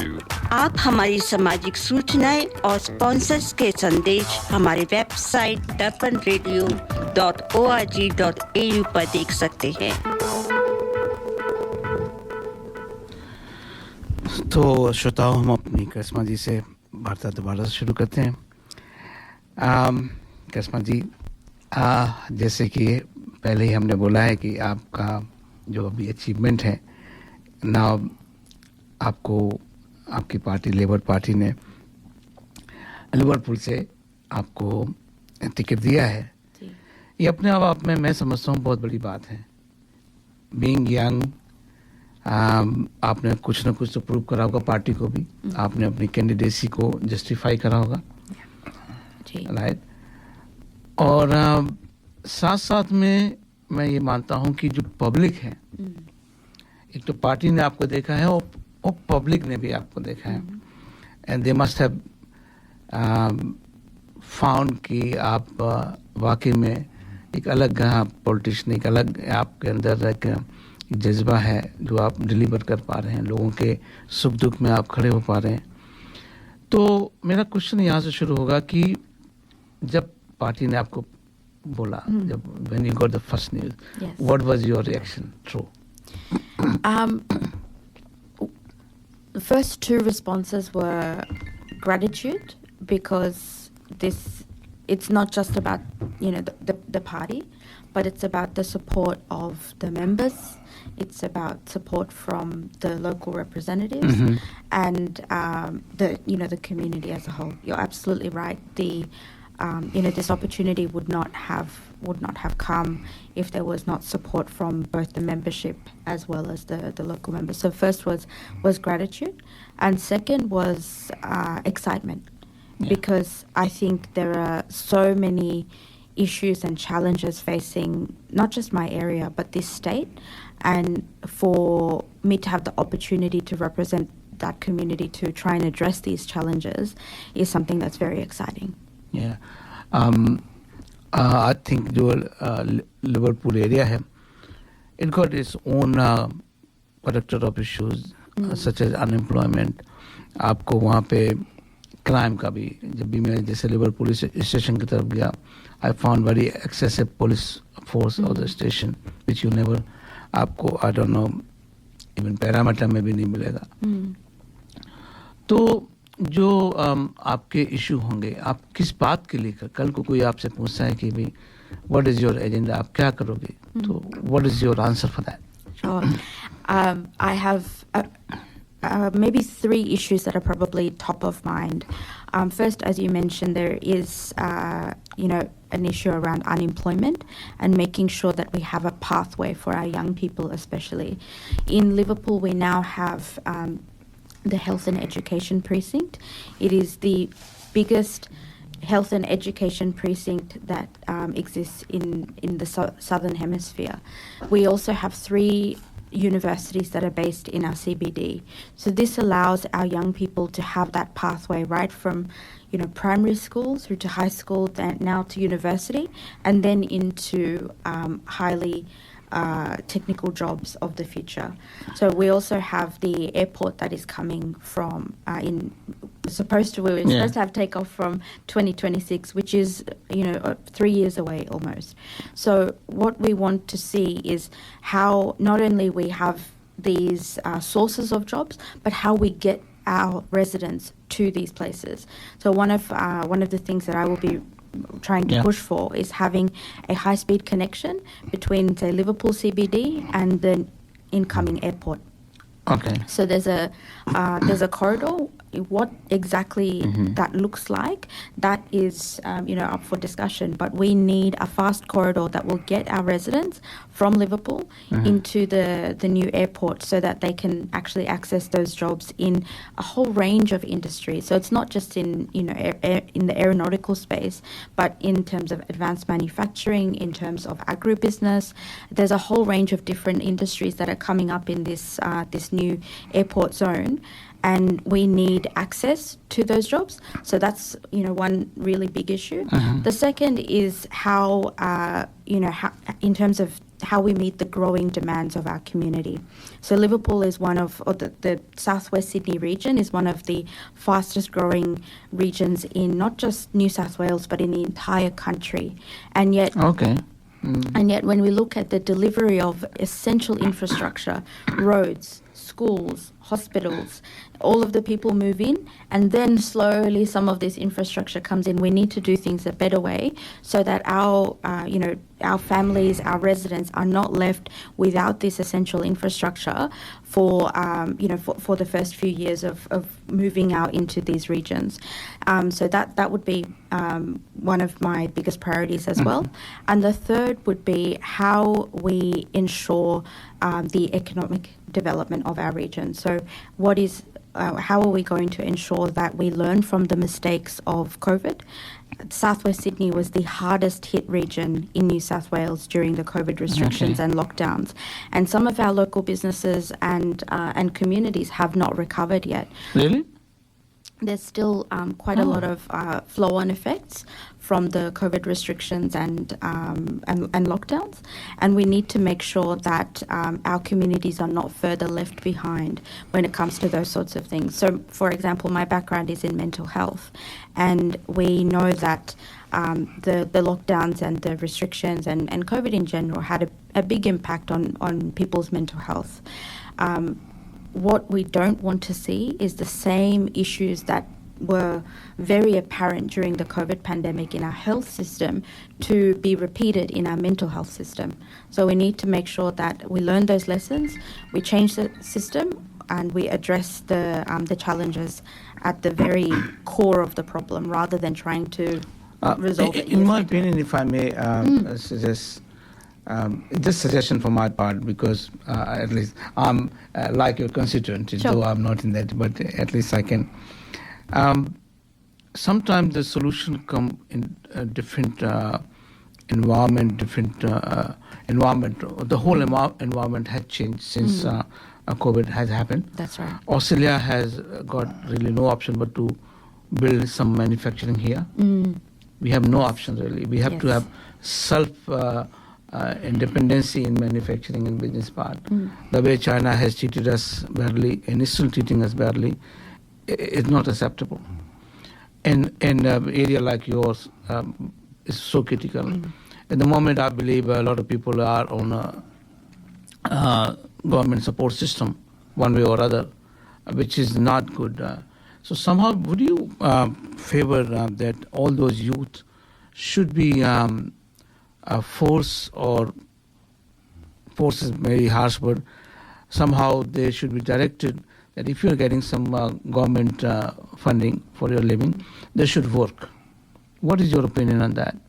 Look, there's a variety of circumstances within the broader community. So yes, there are some people that need government support, but there are many in our community that work, they run businesses, or they are studying. So there's a whole variety of. I'm talking about unemployed people.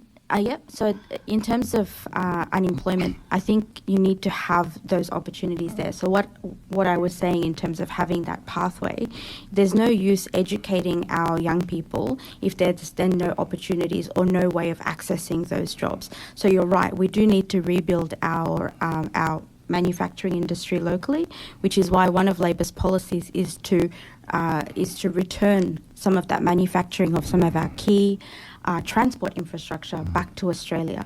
So in the last let me rephrase my question.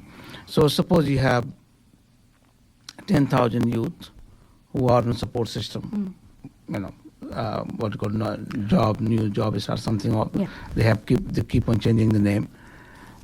If suppose government have this philosophy here, because it will help mental health as well. If these young people are getting money while doing certain work during the day, that will help them to come out of so-called unemployed tag. They get the money, and they also get mental satisfaction. कि भाई हम कुछ काम कर रहे हैं. We have so government is giving me X amount of dollar, and I'm giving back to the society and company. What is your philosophical approach towards that? There's the Greens have this approach. No, we should not force anybody to work. We should keep on giving the money. I think it's more complex than that, because there are, like you said, there's a mental health component to it as well. There are a lot of people who, they want to work, but that match in terms of where the opportunities are and what's available to them is not quite there. And you don't get that outcome just from saying, look, in order to access this payment, you have to do this work. So it's about actually bringing people on with you. So everybody want to become manager. So everybody want to become boss. It is not possible. I don't think that's I don't think that's the that's the thing. But you have to look at it from the outcomes perspective, right? Mm-hmm. So we have over the years we've had various systems which say, for example, in order to access this payment, you have to do these jobs, or you have to apply for this many jobs. I think we have seen over the last few years there's been inquiries after inquiries that shows that's not actually meeting the outcome we need want. A lot of workers at the moment in Australia. Because of being accountant, I know the real situation of the employer. They need people to help them to something in the shop, small manufacturing unit. They can't get anybody. Yeah. At the same time, then we hear this type of a story. Oh, we have so much unemployment, and the government is paying so much job starts incentive. So that's what I thought I will ask you. But anyhow, coming back to the next point, what is your other agenda as suppose you are in government tomorrow, Labour government get elected. I wish you all the best for that as well. Thank you. What do you think the government priority should be? What do you think the current government, which is coming for big period now, you are out of power for a long time. What should be the Labour government priority? One of them I just mentioned in terms of returning our manufacturing capacity. What we've seen in the last 10 years of the current Liberal government is that the construction of our trains, ferries, and some of our essential infrastructure was outsourced to outside of Australia, and that had two effects. One was the sort of undercutting of our manufacturing capacity. So, the amount of skills, the amount of, the knowledge within our community was reduced. And the second impact of this, and we've heard this in the news over the last few years, is that the outcome wasn't met. So some of we saw just in the last few months the ferries that were constructed overseas, that were outsourced to be constructed elsewhere, they have had to be pulled from the fleet. Oh. Right? So same deal with the trains. We built trains, we outsourced the specifications. We built trains that weren't able to fit through the tunnels in the Blue Mountains. Oh. So that is not just a waste of taxpayers' money, but it's also has had a long-term impact on the skill set and the local infrastructure and economy. So one of Labor's commitments is to end that privatisation of our manufacturing capacity and to end the privatisation. When it's a privatisation, I think two things. Yeah. You're talking about privatisation within Australia, or you're talking about manufacturing in Australia, irrespective whether it's private or the government. The government is not in manufacturing; it's a private. The government awards contracts, right? So this is where it's more in New South Wales. So in New South Wales, over the last 10 years, some of our most significant assets have been prioritised, whether it is the Land Titles Office or parts of our energy infrastructure. You saw in Victoria that the Dan Andrews government promised to bring back the State Energy Corporation, which was to reverse the privatisation of that body there. And this is, I think, more and more people are becoming aware of the dangers of private, or the consequences, if I can frame it that way, instead of privatisation. So the Labour government policy will be to reverse back if there's any privatisation happening? Well, I think it's more difficult than that. So it's not to reverse privatisation, but to commit to no more privatisation of state assets, but to also bring back local manufacturing. So when you look at how government contracts are awarded to when it comes to building our ferries and our trains and other local infrastructure, we want to make sure that you use those things to build that local economic capacity rather than look for the best price and then pay for it in the long run, because when you have to build something twice, you're not saving any money. That's good. So what will happen now in your case?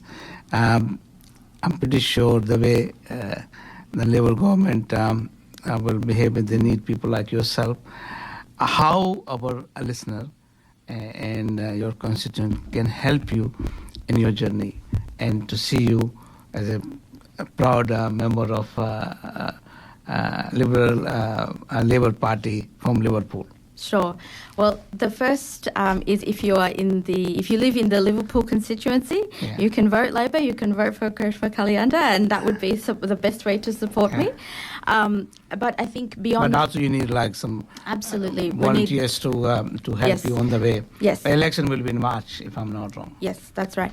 And one of my priorities in the next few months is to get out in the community as much as possible. So, as a new candidate, the retiring member, so Paul Lynch, has held the seat for almost 30 years. That's a very long time, and he's a very well-known presence in the Liverpool area. So me being a new candidate, I need to take every opportunity to, meet with constituents, to introduce myself, to help them understand who I am, what I would like to do, and how we can work together as the so community. Would you like to share your detail, like your phone number, your email, how people can approach you? Yes. So I will give you my email so you can share that with your listeners as well. But if you can look me up on Facebook, so just Charishma Kaliyanda. You can send me a message on Facebook if that's the easiest, if you would like to help out on our campaign. And we will also have a registration there. So if you would like to help out on the campaign, you can register via that link that will be on my Facebook as well. Yeah, and also I would suggest, if suppose you have a bit of gathering at your place, you can invite Charishma ji, and she will be proud of your guest and all those things. I really request all of our listener and our friend to come forward and proactively help Charishma ji, because you are very proud, and I'm pretty sure you will help not only your party but the state as well. Thank you. I really wish you all the best. And thanks for giving us a time. Yes, Dr. Kashmir जी, जैसे मैं पूछता था, आप कई सारे लोग हैं जिनमें जज्बा है, पैशन है कम्युनिटी को सर्व करने का, और कुछ करना चाहते हैं, तो पॉलिटिक्स में एंटर करना चाहते हैं, तो उनको ये एक भी डर लगता है कि नहीं हमारी जॉब चल रही है, एक तरफ पैशन भी है पर कुछ करना चाहते हैं, हम जॉब छोड़ें या नहीं छोड़ें, दोनों साथ साथ चल सकते हैं. तो जैसे मतलब कई लोग काउंसलर बनना चाहते हैं, तो वो ऐसा भी कर सकते हैं कि अपनी जॉब को रखें, अपने बिजनेस को रखें और काउंसलर बने. ऐसा भी हो सकता है. थोड़ा सा डर लगता है कि ना कि भाई एक चीज को छोड़ दें दूसरे को पकड़ लें, तो फिर हमारी पहली बार एक चीज का क्या होगा. ये तो beginning में नहीं होता. So for example, I've been a counsellor since 2016. Right. I'm also a professional occupational therapist. Right. So as I said, I work in the mental health space. So you still continue to do your professional things. That's right. And also. That's right. You can still be a professional, but one thing you do need to be aware of is that as a public representative, you do have to declare and be transparent with your income, your assets, all of those sorts of things, so that people have that trust in their public representatives. But when they become like state MPs or federal MPs, then that's a full-time job. Yes, that's right. That's right. So state or federal MPs are a full-time job. Again. करिश्मा जी, बहुत बहुत धन्यवाद, आपने हमारे लिए समय निकाला. मुझे मालूम है कि आपको जाना है, और उसके बावजूद भी आपने शॉर्ट नोटिस पे आप हमारे साथ में आई. बहुत बहुत धन्यवाद. Thank you so much for having me always, Yateender ji.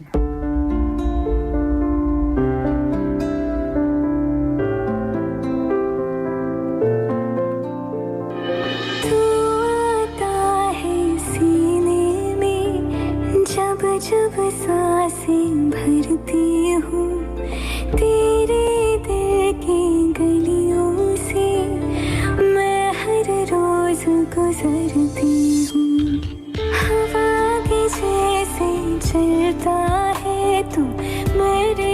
जैसे उड़ती हूँ कौन तुझे यूं प्यार करेगा जैसे मैं करती हूँ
ऑस्ट्रेलिया अपनी सभी मेडिकल, डेंटल और लैब सप्लाईज के लिए संपर्क कीजिए विशमेड प्रोप्राइटरी लिमिटेड से। विशमेड 11 साल पुरानी एक रिलायबल कंपनी है। Wishmade has availability of quality products at reasonable price. You wish, Wishmade delivers. That's their motto. अधिक जानकारी के लिए संपर्क करें 0296728656 पर या ऑनलाइन जाएं www.wishmed.com.au। Wishmed is proud sponsor of Darpan Radio। श्रोताओं, हमारे जो करिश्मा जी हैं, ऐसे और भी कई लीडर होंगे। आप हमें बताइएगा कि आपकी कॉन्स्टिट्यूंसी से कौन है, हम उनको अपने रेडियो प्रोग्राम में इनवाइट भी करेंगे। तो श्रोताओं, हमने जैसे कि व्हाट्सएप्स में लिखा था कि G20 का जो अभी प्रेसिडेंसी मिली है, तो डॉक्टर साहब, जो G20 का जो प्रेसिडेंसी हुई है, मैं समझता हूँ कि भारत सरकार के लिए और भारत के लिए, दोनों के लिए, ऑफ कोर्स भारत सरकार मतलब मोदी जी का, उसमें काफ़ी बड़ा एक स्ट्रेटजिक प्लानिंग है जो मैंने स्टडी करी है। तो करीब 250 मीटिंग होने वाली है। ये अभी से शुरू हो गया, 1 दिसंबर से मिला है और तब से शुरू हो गया है, और 50 शहरों में ये होने वाला है। तो showcasing the country. Showcasing the country का मतलब होता है आपको द रोड्स, द टेक्नोलॉजी, जितना डिजिटल पेमेंट हो रहा है, जितने जैसे अभी डिजिटल रुपी का हो रहा है। तो ये मार्केट की तरीके से भी जो मुझे लग रहा है कि मोदी गवर्नमेंट इसको करने जा रही है। शोकेस का मतलब यही होता है जी कि आपके यहाँ से, तो अभी क्या, जैसे तो अभी तो 19 कंट्री हैं, लेकिन ये किसी को भी इनवाइट कर सकते हैं, मेहमान के तरीके से इनवाइट कराएं। और उसमें जो सबसे बड़ा होगा कि तो एक हमें जो बड़ी बड़ी पिक्चर आती है वो तो एक इवेंट होता है, उसके पीछे इतने जैसे यूनिवर्सिटी का है, इन्होंने ग्रुप बनाए हुए हैं। अगर मैं बोलूं कि जैसे which include global health and infrastructure, health financing and digitalisation of the service delivery, digital public infrastructure and tech enabled development in education, livelihood, disaster resilience, fight against economic crime, reform of multilateral organizations।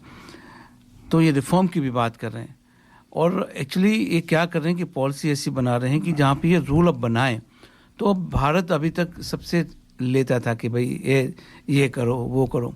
अब Bharat rule बनाने जा रहा है इस capacity में, जो और G20 में जैसे अमेरिका भी आता है। तो अगर कल को G20 में कोई चीज़ डिसाइड होती है तो उसका अभी तक क्या होता था कि बड़ी बड़ी घोषणाएं हो जाती थी, लेकिन उसका एप्लीकेशन पार्ट जो होता था ना वो रह जाता था।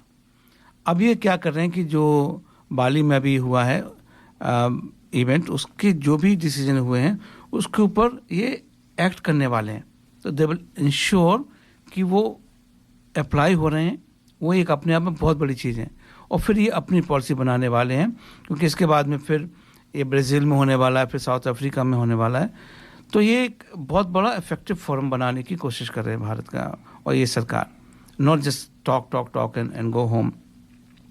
इसमें कभी भारत ने सरकार ने क्या करा है कि टेररिज्म के ऊपर एक अलग सा डिपार्टमेंट सा बनाया है विद इन इंडिया, जिससे कि वो पूरे की पूरे दुनिया में जहाँ पे भी टेररिज्म हो रहा है कौन कौन इन्वॉल्व में क्या, उसके ऊपर प्रॉपर एजुकेशन देना है। जैसे यूएन में, क्योंकि यूएन में अगर आपको शायद आश्चर्य होगा कि यूएन में आज की डेट पे टेररिस्ट की डेफिनेशन नहीं है। अच्छा। टेररिज्म की डेफिनेशन नहीं। जब उसकी डेफिनेशन नहीं होगी तो आगे आप क्या करोगे? क्या करेंगे? बिल्कुल सही बात है ना। तो इसके ऊपर भारत सरकार का बहुत बड़ा रोल है। इसमें फिर ये है कि leveraging the blue economy generally जो सी बेस्ड होती हैं, climate financing the green hydrogen mission, ये बहुत बड़ा इनका काम होने वाला, क्योंकि जो सोलर भी है ना वो उतना इफेक्टिव नहीं हो पाएगा। कई जगह उतना सोलर होता ही नहीं है, तो कैसे करोगे? और accelerating pace of sustainable development goal, SDG उसको बोलते हैं, energy security and transitions and women empowerment. तो ये इनके मेन फोकस एरिया हैं जिसके ऊपर मैंने भी इसको थोड़ा बहुत फॉलो किया है, बहुत डीपली तो फॉलो नहीं किया है। तो जैसे G20 की मेंबरशिप है वो रोटेट होती है, तब इंडिया को दी गई है। तो ऐसा नहीं लगता कि केवल एक मतलब पॉलिटिकल लेवल पे आपने लीडरशिप ले ली कि आप रिप्रेजेंट करोगे, उसको काफी ब्रॉड बेस बनाने की कोशिश करी है उन्होंने, है ना। और मतलब कई सारे इनिशिएटिव लिए हैं, मतलब मुझे लगता है कि ये है रियल लीडरशिप। मुझे जो लग रहा है कि इन्होंने ऑलरेडी 1-2 साल से इसकी तैयारी करी हुई है, क्योंकि अभी 1 दिसंबर को ही इनका ये शुरुआत हो रही है। वो इतना हाई लेवल पे इनका सब हो रहा है, मैं तो ताज्जुब करता हूँ कि कितनी इन्होंने तैयारी करी हो, इसको किस तरीके से ले रहे हैं। सितंबर 23 में इनका जो होगा, जो बड़े वाले जो लीडर हैं, जो फोटो वाला होता है काम, तो वो आएगा। तो डॉक्टर साहब एक आपको अच्छा सा गाना और सुनवा जाए और फिर हम जो है ना G20 के ऊपर दोबारा से बात करेंगे।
Work, home, kids. Oh, life is so busy. Where is the time to cook? With Curry Master's complete curry mix, it's ready to cook with 3 simple steps and the curry is ready. It's so easy. They have huge variety to choose from. Their vegan butter chicken and Thai tofu curry is a big hit. Available at all Indian grocery stores. Thank God it's available at all Indian grocery stores. तो doctor साहब हम बात कर रहे थे G20 के बारे में। तो इनके जो 3 मेजर कंसर्न है, मेजर जो एरिया है, एक तो क्या है कि जो पॉलिसी इम्प्लीमेंटेशन जो ऑलरेडी है, और नई पॉलिसी बनाना, ठीक है। और दूसरा इसका है कि जो कंटिन्यूटी होती है, तो जब आगे वाले होंगे, जैसे जब ब्राज़ील में होगा और उसके बाद में साउथ अफ्रीका में होगा, क्योंकि ये ब्रिक के मेंबर हैं, तो ऐसा माना जा रहा है कि ब्रिक के प्लेटफॉर्म को भी ये यूज़ करके विल मेक श्योर कि G20 का जो एजेंडा है फॉलो, क्योंकि G20 मतलब हो रहा है 85% इकोनॉमी ऑफ द वर्ल्ड। तो अगर भारत इसमें सक्सेसफुल हो जाती है तो क्या होगा कि भारत automatically will be like a world leader. जब भले ही अमेरिका का वो है कि वो they are the top economy of the world, China is the top economy of the world, वो एक अलग है, लेकिन आपकी इफेक्टिवनेस कहाँ पे? अब जिस तरीके से कोविड में भारत ने अपना लीडरशिप दिखाया है, सबको मेडिसिन दे रहे हैं, वैक्सीनेशन का दे रहे हैं। आपको मालूम है डॉक्टर साहब कि वैक्सीनेशन के मामले में भारत की जो वाहवाही है वो तो ठीक है, लेकिन जो दवाएं जाती हैं, भारत तीसरा नंबर का देश है जो क्वांटिटी बेसिस पर सप्लाई करता है, लेकिन इसका डॉलर टर्म में 14वां नंबर है। इसका मतलब है कितनी सस्ती दवाएं हम दे रहे हैं, जाती हैं। ये थोड़ा सा प्राइस एडवांटेज है। हाँ, तो ये सब जो देश हैं, तो भारत की पॉलिसी है शायद कि don't profit from the pain of the other people, है ना। जो हमारा जो है कि विश्व बंधुत्व की हम बातें करते हैं, वसुधैव कुटुंबकम की हम बात करते हैं, तो वो शो भी करना चाहिए। और जो इस G20 का जो मोटो भी है, जो थीम भी है, वो भी यही है, वसुधैव कुटुंबकम, वन अर्थ, एक वन फैमिली, सोशल रिस्पांसिबिलिटी भी होती है। जी। तो ये भी जो प्रॉफिट से बढ़कर है। हाँ जी। तो एक मोदी जी ने दिया है लाइफ करके, LIFE, लाइफस्टाइल फॉर एनवायरनमेंट, क्योंकि इसमें हर आदमी को जुड़ना ही होगा। तो जैसे कि एक इंडिविजुअल को क्या कर सकता है भाई, कितनी वॉक कर सकता है, छोटी छोटी जगह जा रहे हैं, आपने स्कूटर उठाया, कार उठाया, उसके बजाय वॉक कर लो थोड़ा सा। हर चीज़ की छोटी छोटी चीज़ें भी उसमें इम्पैक्ट डालेंगी। जैसे खाने का है, आप जो कूड़ा है उसको कितना रिसाइकिल कर लेते हो, वो हम हर घर कर सकता है, हर आदमी कर सकता है। तो वो एजुकेशन का पार्ट भी रहेगा। तो एक बड़ा एक मूवमेंट सा वो बना रहे हैं, जो मुझे लगता है जी, छोटी छोटी चीज़ों पे अटेंशन टू डिटेल वाली बात है। हाँ, तो ये बहुत बड़ी चीज़ है। मैं समझता हूँ कि हम लोग इसमें जो भी हमारे NRI भी होते हैं, हम लोग भी एक फोरम बना सकते हैं कि कैसे इसको इफेक्टिव बनाया जाए, अपनी सलाह दे के भी। और करीब 1 लाख लोग इसमें आने वाले हैं इस इवेंट में, तो बड़ा इवेंट होने वाला है। श्रोताओं, आशा है कि ये छोटी सी जानकारी थी, लेकिन एक ट्रिगरिंग पॉइंट होता है कि चलो सब लोग इसके बारे में सोचें।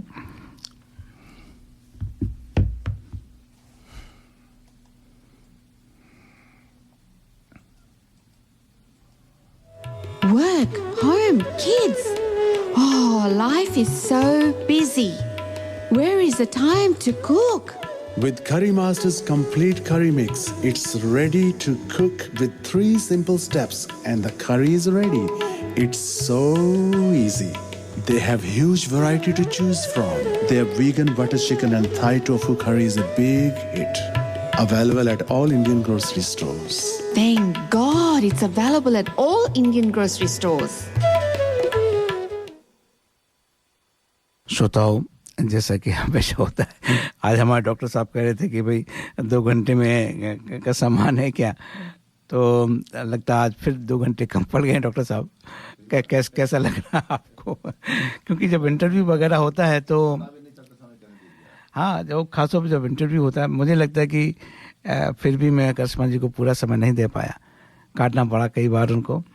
लेकिन श्रोताओं, आज का भी समय समाप्त होने को आ रहा है। प्रोग्राम पे जरूर रहिए, क्योंकि मराठी भाषा का प्रोग्राम आ रहा है और अगले सप्ताह आपसे फिर मुलाकात होगी। आप अपना और अपनों का ध्यान रखिए।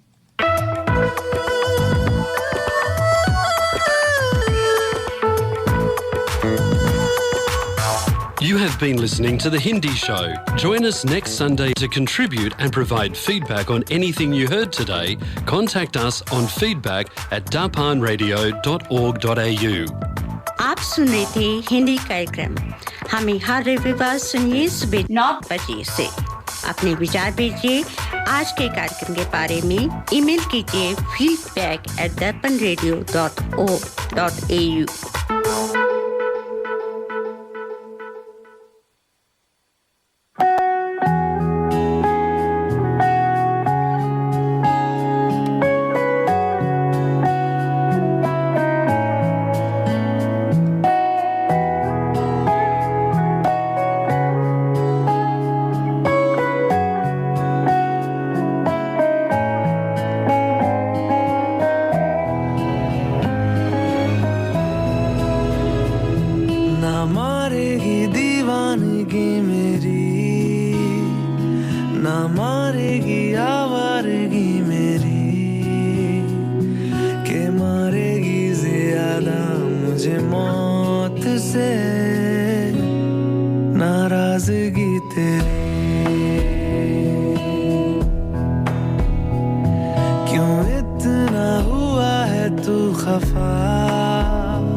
नाराज़गी